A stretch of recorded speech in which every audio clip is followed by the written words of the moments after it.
بسم الله الرحمن الرحيم يا بني إنها إن تك مثقال حبة من خردل فتكن في صخرة أو في السماوات أو في الأرض يأتي بها الله إن الله لطيف خبير صدق الله مولانا العظيم اللهم صل على محمد وعلى آل محمد وبارك وسلم عليه صلاة وسلام عليك يا رسول الله وعلى آلك وأصحابك يا سيدي يا حبيب الله عزیز طلباء و سامعین حاضرین، آج 13 صفر شریف 1444 ہجری 10 ستمبر 2022 کا روز ہے۔ حسب ترتیب بجٹ کے درس میں حقوق اولاد کے حوالے سے ہمارا درس کا سلسلہ رواں ہے، اور جو دروس گاؤں والے یا عوام نہیں سن پاتے اسپیکر کے ذریعے، اس کا مسئلہ اثر بجلی ہے، بتی نہیں ہوتی ہے، اور یہ تسلسل اپنے حال میں رواں ہے۔ پیچھے جو ہم نے پڑھا حقوق اولاد کے حوالے سے، وہ تقریباً 60 حقوق تھے، اور اس کے بعد قرآن پاک سے حضرت لقمان رضی اللہ تعالی عنہ کی جو وصیتیں ہیں انہوں نے اپنے بیٹے کو فرمائی۔ ان میں سے ہم پہلی وصیت کل کے درس میں پڑھ چکے ہیں، اور وہ پہلی وصیت جو بتائی تھی اس میں سے آپ بچوں کو یاد ہوگا کہ حضرت لقمان جو حکیم اور دانا تھے، اللہ تعالیٰ نے ان کو حکمت عظیم عطا فرمائی تھی۔ انہوں نے اپنے بیٹے کو کون سی وصیت ابتدا میں فرمائی تھی، یہ کل ہم نے پڑھا تھا۔ تو آپ تمام بچے اس طرح توجہ رکھیں اور آپ بتائیں کہ کل جو ہم نے پڑھا حضرت لقمان رضی اللہ تعالیٰ عنہ نے اپنے بیٹے کو پہلی وصیت کون سی کی تھی؟ ہاں شاباش، کیا کی؟ شرک نہ کرنا۔ شرک نہ کرنا۔ تو اس سے ہمیں سبق یہ ملتا ہے کہ اپنی اولاد کو سب سے پہلے عقیدہ سکھایا جائے۔ تو آج ہم دوسری جو وصیت آپ نے فرمائی اپنے بیٹے کو، اس حوالے سے مختصر بات کریں۔ اور دوسری وصیت جو ہے یہ سورۃ لقمان کی آیت نمبر 16 میں ہے، اور پہلی وصیت جو آپ کو بتائی تھی وہ آیت نمبر 13 میں ہے، اور دوسری وصیت آیت نمبر 16۔ اب یہاں یہ بتایا جا رہا ہے کہ آپ اپنے بیٹے کو دوسری وصیت کرتے ہوئے مخاطب کرتے ہیں کہ اے بیٹے، تو جو بھی ذرہ برابر نیکی کرے گا یا ذرہ برابر گناہ کرے گا، اور کہیں سے بھی چھوٹ کر بات کرے گا، وہ اللہ تعالیٰ اسے ظاہر کر کے کہے گا تیرے سامنے، یعنی تو اللہ تعالیٰ سے چھوٹ نہیں سکتا۔ یہ دوسری وصیت آپ نے اپنے بیٹے کو فرمائی، اور فرمایا یا بنیا انہا ان تک مثقال حبۃ من خردل، اے میرے بیٹے، برائی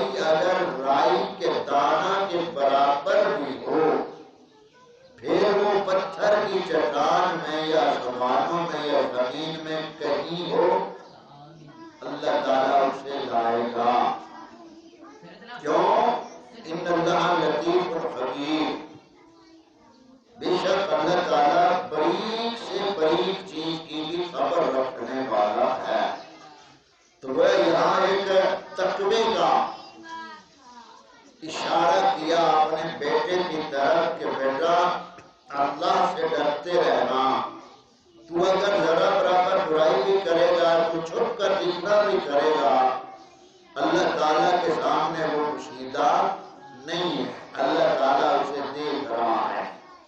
تو بنیادی طور پہ اپنے بیٹے کے دل میں حضرت لقمان نے تقوی کا بیج بویا کہ بیٹا اپنے رب سے غافل نہ ہونا، اپنے اللہ سے ڈرتے رہنا، کیونکہ وہ ہر چھپی اور ظاہر، چھوٹی اور باریک سے باریک چیز کو بھی دیکھنے والا اور جاننے والا ہے۔ تو ہمارے لیے دوسری وصیت میں یہ سبق ہوا کہ ہمیں اپنے اللہ تعالیٰ سے غافل نہیں ہونا چاہیے، اور کوئی بھی ہم گناہ کرتے ہیں جتنا بھی چھپ کر کرتے ہیں وہ اللہ تعالیٰ سے پوشیدہ نہیں رہ سکتا۔ گویا کہ اگر ہمارا یہ یقین کامل ہے اور ہونا بھی چاہیے، کوئی بھی آدمی برا کام کرتا ہے، ظلم کرتا ہے، بددیانتی کرتا ہے، امانت میں خیانت کرتا ہے، تو اگر اس کا یہ یقین ہے کہ میرا اللہ مجھے دیکھ رہا ہے، میرا اللہ مجھے دیکھ رہا ہے، تو وہ اس گناہ سے رک جاتا ہے۔ اس پس منظر میں ایک مثال سنا کر اس بات ختم کرتے ہیں۔ ایک بادشاہ تھا، مولانا روم صاحب علیہ رحمہ نے یہ مثال لکھی سمجھانے کے لیے کہ ایک بادشاہ تھا، اس کی ایک لوٹی تھی اور اس کا وہ بستر سجا رہی تھی، تو بادشاہ نے اسے کہا کہ تمام دروازے جو محل کے ہیں بند کر دو۔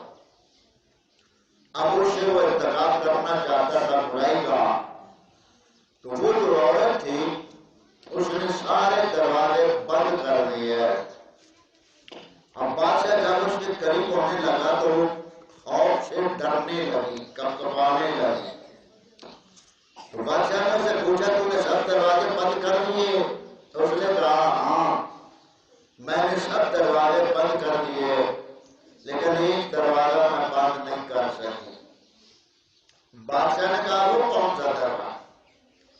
تو عورت نے کہا کہ وہ رب العالمین کا دروازہ ہے، وہ میں بند نہیں کر سکی، وہ ہمیں دیکھ رہا ہے۔ تو اس عورت کی زبان سے نکلی ہوئی بات بادشاہ کے دل پہ چوٹ لگی اور بادشاہ گناہ سے رک گیا۔ تو گویا اللہ کا خوف جب دل میں آیا تو پھر آدمی گناہ کی طرف نہیں جاتا۔ تو یہ دوسری وصیت آپ کی ہے، اور فرمایا فَمَن يَعْمَلْ مِثْقَالَ ذَرَّةٍ خَيْرًا يَرَهُ۔ یہ آیت بعد اس وصیت کی تفصیل ہے۔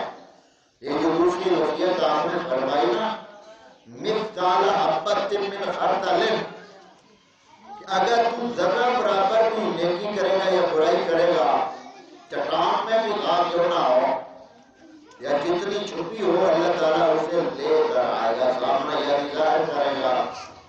تو دوسرے مقام پہ اللہ تعالیٰ نے یہی فرمایا فَمَن يَعْمَلْ مِثْقَالَ ذَرَّةٍ، بس تم میں سے جو ذرہ برابر نیکی کرے گا اور ذرہ برابر برائی کرے گا، وہ سب اللہ تعالیٰ کے ساتھ، اللہ تعالیٰ کے ہاں لکھی ہوئی ہے، اور وہ آپ کا نام ہے، ہمارا آپ کے سامنے ہوگا۔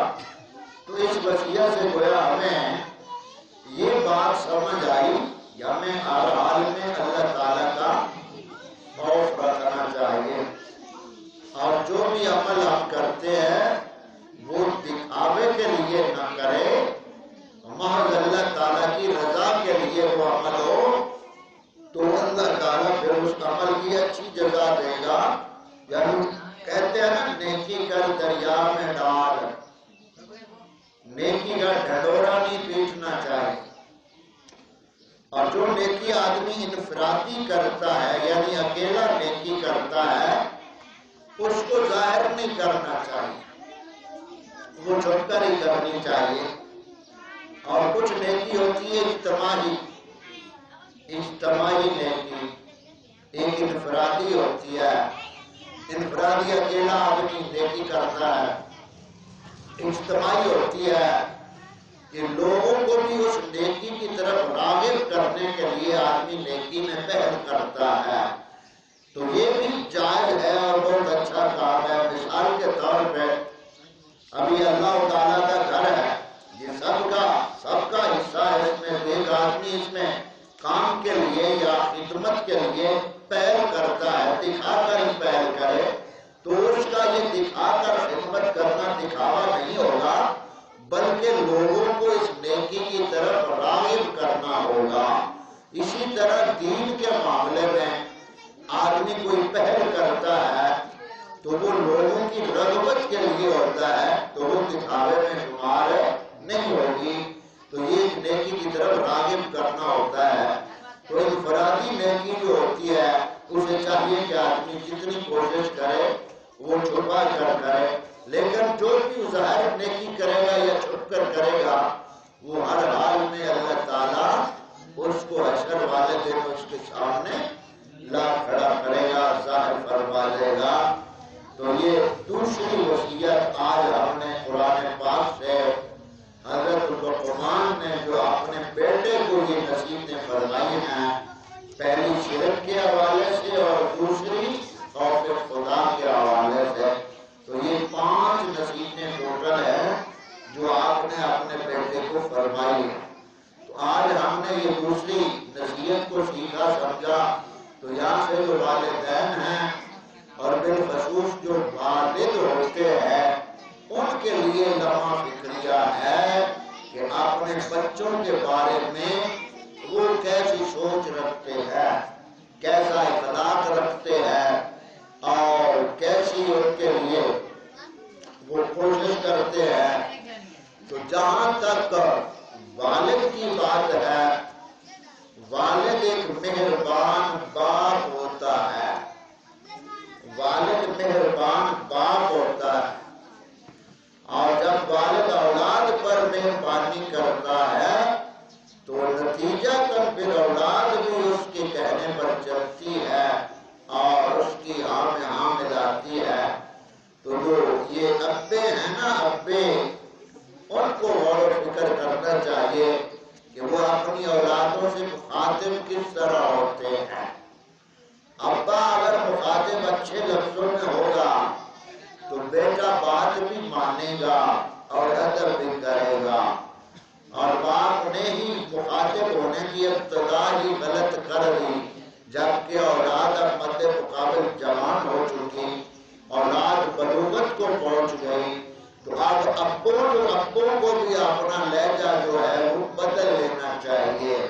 جب تک ابے اپنے آپ کو جوان سمجھتے رہتے ہیں اور بڑھاپے میں داخل ہو چکے ہوتے ہیں، اور جو اولاد ہے وہ جوانی میں قدم رکھ چکی، بالغ ہو چکی ہے اور ابے جوانی سے واپس لوٹ رہے ہیں۔ اب ابے یہ چاہتے ہیں کہ ہم وہیں جوان رہیں اور بیٹے جو ہیں یہ دودھ پیتے بچے ہی شمار ہوتے رہے۔ جب تک یہ تقابل ابوں کے ذہنوں سے ختم نہیں ہوگا تب تک گھر آباد نہیں ہو سکتے۔ اسی طرح مائیں بہنیں جو عورتیں ہیں وہ بھی یہی سمجھنا چاہتی ہیں کہ اب گھر میں ہمارا ہی دارو سکہ چلنا چاہیے اور کسی کا نہیں۔ یہ ایک وقت ہوتا ہے انسان کا، جب اس وقت سے عمر ہٹ جاتی ہے تو پھر اپنی طبیعت کو بھی سوچ کو بھی بدل لینا چاہیے۔ تو گھروں میں فسادات، اولادوں کی نافرمانیاں، والدین کی اولادوں کے حقوق سے صرف نظر کرنا، یہ سب باتیں ہمیں کیوں درپیش ہے؟ کیونکہ ہم نے اپنے کامل رہبر دین اسلام کو پیٹھ دکھا دی اور دین اسلام اور شریعت اور قرآن پاک سے روگردانی کر لی۔ جب آدمی دین سے منہ موڑ لیتا ہے تو یہ قرآن پاک کا فیصلہ ہے۔ اللہ تعالیٰ سورۃ طٰہٰ میں ارشاد فرماتا ہے، اور جو میرے ذکر سے منہ موڑتا ہے ہم دنیا کی زندگی یعنی معیشت ان پر تنگ کر دیتے ہیں، روزی ان پر تنگ کر دیتے ہیں، جو ہمارے دین سے منہ موڑ لیتا ہے۔ تو یہ اصل مرض ہے ہمارا کہ ہم نے دین کو پس پشت ڈال دیا اور اس دنیا کی مردار چیزوں کو ہم نے اپنے لیے دن رات اکٹھا کرنا شروع کر دیا ہے۔ رب تعالیٰ کا حوالہ جس کا بھی جب پر لگنا ہے کب آئے گا یہ کوئی نہیں جانتا، لیکن ہمیں اس منزل کی طرف راغب ہونا چاہیے کہ جس منزل کی طرف ہم سب کو جانا ہے۔ اس لیے آج کے سبق میں جو ہم نے سیکھا ہے وہ اولاد کو دوسری وصیت اپنے بیٹے کو کرتے ہوئے حضرت لقمان نے یہ وصیت فرمائی کہ اے بیٹا، اے میرے بیٹے، برائی اگر رائی کے دانے کے برابر ہو پھر وہ پتھر کی چٹان میں ہو یا آسمانوں میں یا زمین میں کہیں بھی ہو، اللہ تعالیٰ اسے لے آئے گا۔ بے شک اللہ تعالیٰ ہر پریشی کا جاننے والا ہے۔ تو یہاں سے نتیجہ واضح ہے، آدمی کے دل میں جب خدا کا خوف ہو تو نہ وہ ظاہر اور نہ چھپ کر نہ چھوٹی نہ بڑی برائی سے بچنے کی کوشش کرتا ہے۔ تو یہاں آج کا یہ دوسری وصیت آپ نے اختتام کو پہنچی۔